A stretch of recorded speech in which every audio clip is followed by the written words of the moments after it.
La commission des employés exprime aujourd'hui sa profonde colère et sa frustration face aux actes criminels perpétrés au sein des entreprises et contre les employés, ainsi qu'à la lenteur et le manque de réaction du gouvernement.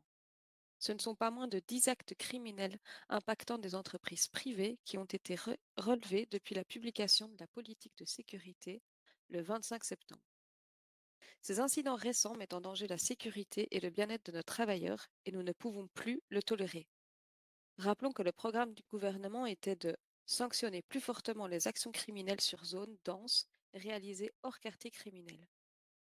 Il est donc temps que des mesures concrètes et immédiates soient prises afin de mettre fin à cette vague de violence inacceptable. Un état d'urgence demandé par le maire du Sud, M. Balthazar, le soir du vendredi 6 octobre a été refusé par la gouverneure, Mme Johnson. Force est de constater qu'il aura fallu attendre que deux nouveaux employés se retrouvent blessés dans une fusillade sur le parking du Zombie Car pour que l'état d'urgence soit enfin déclaré ce soir même. La communication qui semblait être le fer de lance de leur campagne et de leur mandat ne semble finalement pas être une priorité.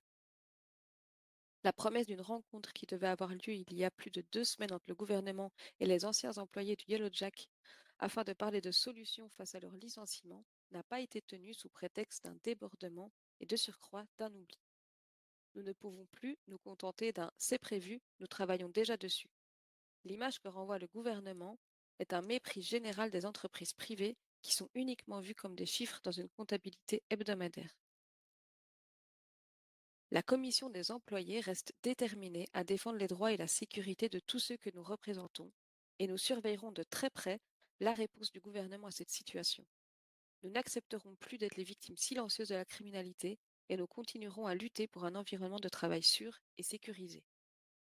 Nous souhaitons rappeler à ces institutions que ce sont chacune d'elles qui forment un maillon solide permettant le bon fonctionnement de San Andreas.